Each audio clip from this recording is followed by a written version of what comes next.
Hello everyone, let's start. आज का हमारा टॉपिक है स्टैंडर्ड 12th का इकोनॉमिक्स एंड इसमें चैप्टर नंबर 8 हम पढ़ने जा रहे हैं। सो एग्रीकल्चर सेक्टर के बारे में ऑलरेडी लास्ट लेक्चर में भी बात हो रही थी। So today will be completing the topic. जो रिमेनिंग टॉपिक्स है वो देख लेते हैं। अब measures to increase agriculture productivity is the next part. तो एग्रीकल्चर प्रोडक्टिविटी जो है उसकी हम बात करें तो क्या उसमें इश्यूज़ हैं, कहाँ प्रॉब्लम्स आ रही है, क्या फैक्टर्स हैं, वो सब पे हम बात कर चुके हैं।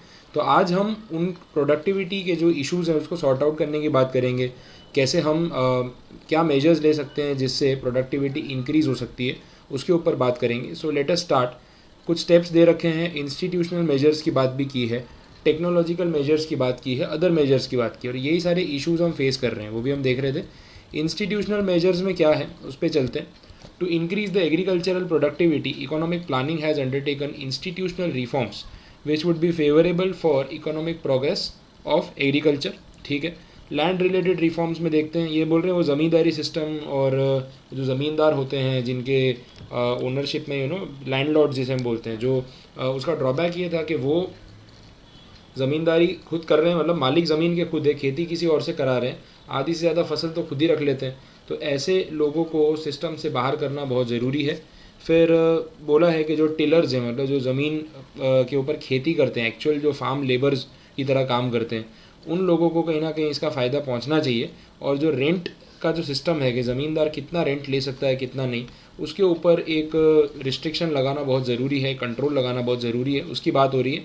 फिर आगे बोल रहे हैं to stop the exploitation of farmers and this way farmers may have big share of their crop. सीधी बात है, ये ज़मींदार क्या करते हैं ना, मेजॉरिटी क्रॉप्स जो उनकी ज़मीन पे उगता है वो खुद ही रख लेते हैं, तो उन बेचारे फार्मर्स को एक्चुअली में कुछ नहीं मिलता है। तो ऐसा होना नहीं चाहिए। This may become cause to do more efforts to increase agricultural production. Overall it may increase the agriculture productivity. आपको पता है कि आप जो काम कर रहे हो उसका 60% हिस्सा कोई लेके चला जाएगा, तो आपको मेहनत करने में क्या इंटरेस्ट आने वाला है। लेकिन ये रेशियो अगर कम हो तो आप भी सोचोगे कि नहीं यार, हम मेहनत करेंगे तो उससे हमारा पेट भरेगा, हमारी इनकम इंक्रीज होगी, तो बेनिफिट्स आप फील कर सकते हो। वैसा अवेलेबिलिटी ऑफ इंस्टीट्यूशनल क्रेडिट, बोल रहे हैं to provide the credit and other monetary facilities. हमने देखा था कि जो किसान हैं उनको जो उधार पैसा मिलता है जो एग्रीकल्चर के लिए ज़रूरी है, वो उधार उनको बहुत महंगे रेट पे मिलता है। जब वो प्राइवेटली जो ये ज़मींदार और ये लोग होते हैं इनसे जब वो लोग क्लेम करते हैं तो उनको बहुत ज़्यादा इंटरेस्ट पे करना पड़ता है। अगर उसके बदले ये जो इंस्टीट्यूशंस हैं, जैसे नाबार्ड को सेटअप किया गया है, आरबीआई ने सेटअप किया गया, तो उसमें रीजनल रूरल बैंक्स के ऊपर भी फोकस की बात हो रही है, लैंड डेवलपमेंट बैंक्स की बात हो रही है। तो ये सारी चीज़ें बहुत ज़रूरी है जिसके थ्रू फार्मर्स को सस्ते में पैसा मिल सके, कम ब्याज पे पैसा मिल सके और ब्याज में उनकी सारी मेहनत खर्च ना हो जाए, ये बहुत ज़रूरी है। तो enough credit, cheap credit, affordable credit ये नेसेसरी होगा।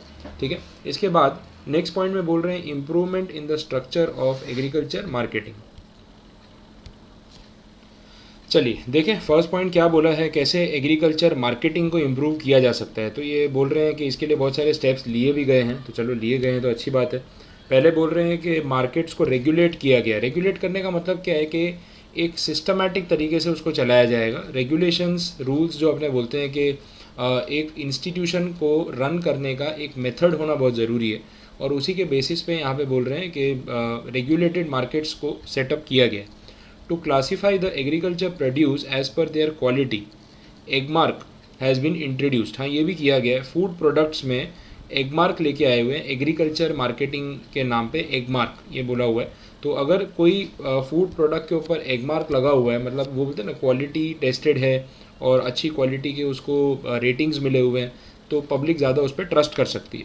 National warehouse corporation and the state warehouse corporation started to increase agricultural produce of farmers. तो यहाँ पे ये है कि वेयर हाउसिंग कॉरपोरेशंस भी हेल्प कर रही हैं कि आप लोग अच्छे से फार्मिंग करो, उसको जो स्टोरेज करना है, प्रोक्योर करना है, ताकि आप अच्छे से जो भी फसल उगाते हो वो ख़राब नहीं हो जाए, वेस्ट नहीं हो जाए। तो उसके ऊपर भी हम काम करेंगे जिससे आपके प्रॉफिट्स ग्रो करेंगे। Systems have been develop to provide information about prices of agriculture produce.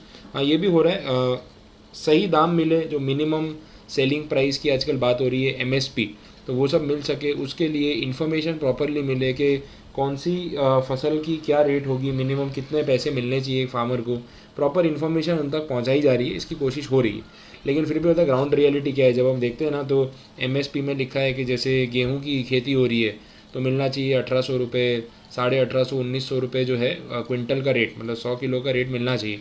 लेकिन जब आप ग्राउंड रियलिटी देखोगे ना तो 1100, 1200, 1300, 800 रुपये क्विंटल तक भी चला जाता है जब कोई ख़रीदार ना हो। तो MSP ठीक है बोल रहे हैं, लेकिन कोई गारंटी नहीं है कि मिल ही रहा है, ऐसा प्रैक्टिकली भी नहीं है। तो ठीक है, ऑन पेपर ये सब चीज़ें हैं तो कहीं ना कहीं फार्मर्स बेचारे एक्सप्लॉइट हो रहे हैं, वो बात तो सही है। To protect the farmers from market price changes, bottom price being announced by government. Bottom price वही है जो मैंने बोला कि कम से कम फ्लोर प्राइस, इतने प्राइस पे तो बेचना ही पड़ेगा, इतने पे खरीदने वाले को खरीदना ही पड़ेगा, इससे कम पैसे देगा तो नहीं चलेगा, वो सब बातें हो रही है। एग्रीकल्चर रिसर्च की बात हो रही है। एग्रीकल्चर रिसर्च, ट्रेडिशनल टेक्निक्स जो फार्मिंग की है वो अपने हिसाब से इतने साल से चली आ रही हैं, लेकिन अब इसमें साइंटिफिक रिसर्च का बहुत एक बोलते हैं ना मेजर रोल रहेगा, जिसकी वजह से बेटर टेक्निक्स अगर लेके आएँ तो जो फार्मिंग में वेस्टेज होता है, जो नुकसान हो जाता है फार्मर्स को, वो अवॉइड हो सके। So it is very much necessary. इसके बाद क्या बता रहे हैं इसमें, to include them in the agriculture reform programmes, collective rural development programmes, panchayati raj, integrated rural development programme, Jan Dhan Yojana, they have started to modernise the agriculture sector. मतलब ये सारी जो योजनाएं चल रही है जो फार्मिंग से रिलेटेड है, ये सारी योजनाओं में कहीं ना कहीं अब ये हो गया कि मॉडर्नाइजेशन शुरू हो गया, and that is a very good thing. Technological measures की बात हो रही है। Compare to institutional measures, technological measures are more easy and fast to give benefits, therefore these changes have more importance in the agriculture development strategies. They are as follows. अब technology में क्या क्या फ़ायदे हैं, क्या चेंजेस कर रहे हैं, देखो सीड्स को इम्प्रूव किया जा रहा है, हाइब्रिड सीड्स लेके आ रहे हैं जिनको साइंटिफिकली प्रोसेस किया जा रहा है ताकि वो बीज इतने अच्छी क्वालिटी के बने तो फसल भी उस हिसाब से अच्छी हो। तो अब इसमें भी थोड़ा सा एक वो डिबेट रहता है कि ये सीड्स हाइब्रिड कर रहे हैं, वो हाइब्रिड सीड से लॉन्ग टर्म में लोगों को इम्पैक्ट हो रहा है, तो ऐसा भी आर्ग्यूमेंट आता है। लेकिन फसल बर्बाद ना हो इसके लिए ये सब चीज़ें भी ज़रूरी हो गई है। केमिकल बेस्ड फर्टिलाइज़र्स का जो यूज़ है वो इंक्रीज़ हुआ है ताकि सीड्स की क्वालिटी भी मेंटेन रहे। अब केमिकल बेस्ड फर्टिलाइज़र से कहीं ना कहीं प्लांट्स को इनफ न्यूट्रिशन मिल जाता है और उसकी वजह से जो प्रोडक्टिविटी वो अच्छी हो जाती है। लेकिन ख़राब केमिकल्स यूज़ नहीं होने चाहिए, वो भी ध्यान रखा जाता है। तो फर्टिलाइज़र्स जो है केमिकल बेस्ड, वो अगर सस्ते रेट पे और अच्छी क्वालिटी के मिलते रहे फार्मर्स के लिए काफ़ी अच्छा होगा। इस पर सब्सिडीज़ भी रहती है। इरिगेशन फैसिलिटी, पानी की सप्लाई, ये वो ये सब चीज़ें इंडिया में इनएडिक्वेट रही हैं अभी तक। अब कोशिश कर रही है सरकार के खेतों तक पानी प्रॉपरली पहुंचना चाहिए, प्रॉपर इरिगेशन चैनल्स होनी चाहिए, फैसिलिटीज़ उस हिसाब से होनी चाहिए कि लोग इस काम को और अच्छे से परफॉर्म कर सकें। मशीन्स, सब काम पहले वो बैल हल चलाते थे, अब तो ऐसी ऐसी मशीन आ गई है जो काम 10 लोग मिलके शायद 5 दिन में नहीं कर पाएंगे, वो मशीन 4 घंटे में कर देती है, इतनी स्पीड हो गई है। तो मशीन्स बहुत ज़्यादा एडवांस्ड हो गई हैं और काफ़ी इम्प्रूवमेंट है उस वजह से। और एग्रीकल्चर और फार्मिंग, मतलब जो जिन फार्मर्स ने बरसों से पैसा कमाया है उन्होंने अच्छी अच्छी मशीन्स लगाई है जिनकी वजह से काम काफ़ी अच्छे से हो पा रहा है। फिर पेस्टिसाइड्स, ये भी ज़रूरी है क्योंकि फिर वो इंसेक्ट्स लग जाते हैं, जो वीड और वो सब होते हैं तो वो लग जाते हैं, और क्या होता है वो कीड़े सारी फसल खा जाते हैं। तो पेस्टिसाइड्स प्रॉपरली अगर यूज़ करें तो फसल को बर्बाद नहीं करेंगे। सॉइल टेस्टिंग भी होता है, पहले होता है ना कि भाई बंजर ज़मीन है, खेती कर रहे हैं, फिर वो ज़मीन ख़राब हो गई है, अब इसमें खेती हो ही नहीं रही है, कुछ ग्रो नहीं हो रहा है, तब सॉइल टेस्टिंग भी शुरू हो गया है, जिसकी वजह से पहले से ज़मीन की रिपोर्ट आ जाती है कि इसमें क्या कमी है, क्या नहीं है, कैसे इसको सुधार सकते हैं, कैसे इस पर ग्रो कर सकते हैं, उसके बारे में प्रोसेस करके पहले से अपने थोड़ा सा प्लान कर सकते हैं। इससे भी काफ़ी बेटर होगा। अदर मेजर्स में क्या बोला है, कुछ स्पेसिफिक बोला है?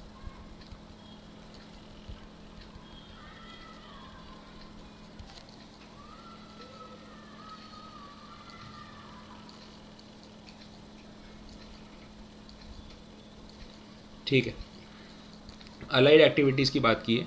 Cattle rearing, poultry farming, food processing, जंगल और ये सब जो जगहें हैं, इनकी मदद से भी हम एग्रीकल्चर पे डिपेंडेंसी जो है वो कम कर सकते हैं। ये सब चीज़ें जैसे पोल्ट्री और ये सब चीज़ें अगर हम अच्छे से मेंटेन करें तो जो एगिटेरियंस या नॉन वेजिटेरियंस लोग हैं वो भी एक बैलेंस मेंटेन करते हैं।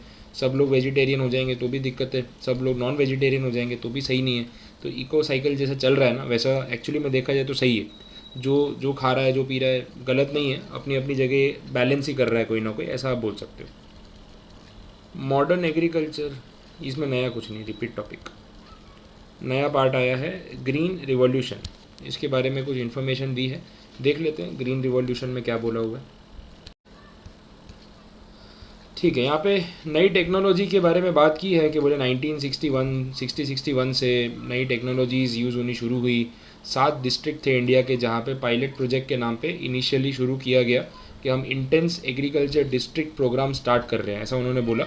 और यहाँ पे ये बोल रहे हैं due to wonderful success with passing of time it was applied to whole nation. When it was implemented to nation, this was known as High Yielding Varieties Program. That means the program of high yield products, which is also known as Green Revolution. It is also known as the Modern Agricultural Technology Program और Program of the Seeds, Fertilizers and Water Technology। देखो technically कुछ नहीं समझा रहे हो, सिर्फ इतना बोल रहे हैं कि अच्छी टेक्नोलॉजी लाने की कोशिश की, यील्ड बढ़ाने की कोशिश की और उसके लिए नए नए रास्ते निकाले गए। Multiple cropping can be obtained by different crops on a cultivated land area. अब यहाँ पे ये भी शुरू हो गया है कि एक ही ज़मीन के ऊपर अलग अलग टाइप के क्रॉप्स उगाए जाते हैं अलग अलग सीज़न में, जिससे ज़मीन और ज़्यादा कहीं ना कहीं फ्रूटफुल हो जाती है, तो वो भी हो रहा है। बोल रहे हैं normally 2 types of crops are seen, food grains and non food grains, जिनको हम कैश क्रॉप्स बोलते हैं। ये अपन ने आगे बात की थी। वीट, राइस, कोर्स ग्रेन्स जैसे मिलेट, बाजरा, ज्वार, मेज़, ठीक है, ये सब जो चीज़ें हैं। And pulses are included in the food grain crops, जहाँ पे फिर बात हो रही है डिफरेंट ऑयल सीड्स भी होते हैं। ये सारे ऑयल सीड्स के नाम हैं जिनका ऑयल जनरली हम कुकिंग में यूज़ करते हैं। And sugar cane, rubber, cotton, jute, they are included in the cash crops. तो ऐसे करके डिवीजन किया हुआ है। ऑयल सीड्स हैं, शुगर केन और ये सब है, इनको कैश क्रॉप्स में लिया जा रहा है। मल्टीपल क्रॉपिंग जो है उसके रीजंस हैं, टेक्नोलॉजिकल फैक्टर्स भी बताए गए हैं, इकोनॉमिक फैक्टर्स भी बताए गए हैं। देखें टेक्निकल फैक्टर्स में क्या बोल रहे हैं। Multiple cropping in area depends, in an area होना चाहिए था, depends on it soil, environment, rain etcetera. For example in Madhya Pradesh after taking crop of millet, bajri, they take crop of sugar cane, tobacco on the ground of irrigation facilities. This way multiple cropping is possible due to capital, new seeds, fertilisers, credit facilities. मतलब environment पे भी depend करता है, ज़मीन पे भी depend करता है, बारिश पे भी डिपेंड करता है। तो एक ही ज़मीन को हम अलग अलग चीज़ों की खेती के लिए यूज़ करें तो ज़्यादा अच्छा साबित होता है, वैसे बोला है। इकोनॉमिक फैक्टर्स भी हैं, प्राइस और इनकम को मैक्सिमाइज़ कर सकें। जिस समय जो चीज़ की ज़्यादा डिमांड रहती है, अगर आप वो ग्रो करते हो तो अच्छी बात है। इंस्ट्रूमेंट्स भी अवेलेबल रहते हैं फार्मिंग के लिए, फार्म के साइज़ पे भी डिपेंड करता है। इंश्योरेंस का प्रोटेक्शन कितना है उस पर भी डिपेंड करता है। और टेन्योर मतलब वो ज़मींदार से अपने ज़मीन कितने टाइम के लिए किराए पे लिए है क्या है, तो आप किराया वसूल भी कर सकते हो। अब इसके बाद बोल रहे हैं डेटा। अब ये 1951 से 2011 तक का डेटा दे रखा है, वो अपनी जगह ठीक है। क्रॉप प्रोटेक्शन में क्या बोला है, agriculture productivity should increase with the use of pesticides, but India has a very lace use of pesticides per hectare.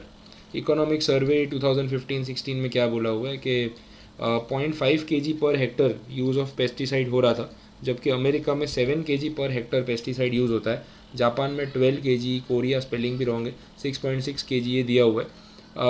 यहाँ पे बोल रहे हैं कि इस वजह से इंडिया में जो क्रॉप है उसका स्पॉइलेज बहुत ज़्यादा होता है, और ये डेटा है 25% तक चला जाता है। तो ऑब्वियसली पेस्टिसाइड्स का प्रॉपर यूज़ और इनफ यूज़ बहुत ज़्यादा ज़रूरी है, ये क्लैरिफाई हो रहा है यहाँ से।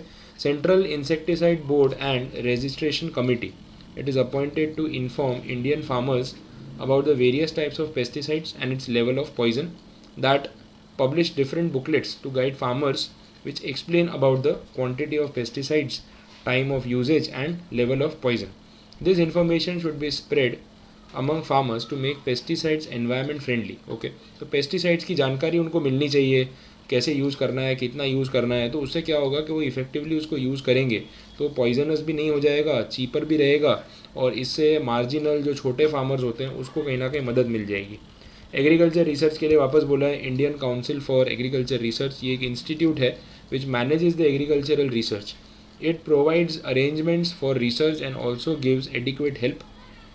It is also spreading the awareness of horticulture, fishering and cattle rearing science. ICAR has done pioneer work for expansion of green revolution. It has made appropriate efforts to have national food availability and nutrition. ठीक है, तो ये सारी चीज़ें बताई गई हैं कि एग्रीकल्चर रिसर्च पे क्या क्या काम हो रहा है। तो इसके साथ फाइनली अपना चैप्टर जो है वो एंड हो चुका है। इसके लास्ट के क्वेश्चंस आप देख सकते हो, एंड इसके बाद नेक्स्ट फॉरेन ट्रेड का चैप्टर रहेगा, वो हम नेक्स्ट लेक्चर में फिर कंटिन्यू करेंगे, अभी मैं इन बिटवीन स्टार्ट नहीं कर रहा हूँ। तो चैप्टर 8 हमारा यहाँ पे ख़त्म हो चुका है एंड इस वीक में नेक्स्ट चैप्टर 9 मेरे टारगेट में है कि हम इसको कंप्लीट करें, ताकि आपका मंथ एंड तक सिलेबस जो है वो पैकअप हो जाए, तो आप आराम से फिर आगे का अपना प्रिपरेशन कर सकते हैं। ठीक है, चलिए, तो इसके साथ अपनी आज के लेक्चर को एंड करते हैं यहीं पे, एंड आपकी कोई क्वेरीज़ हैं तो आप पूछ सकते हैं। Okay, so thank you so much.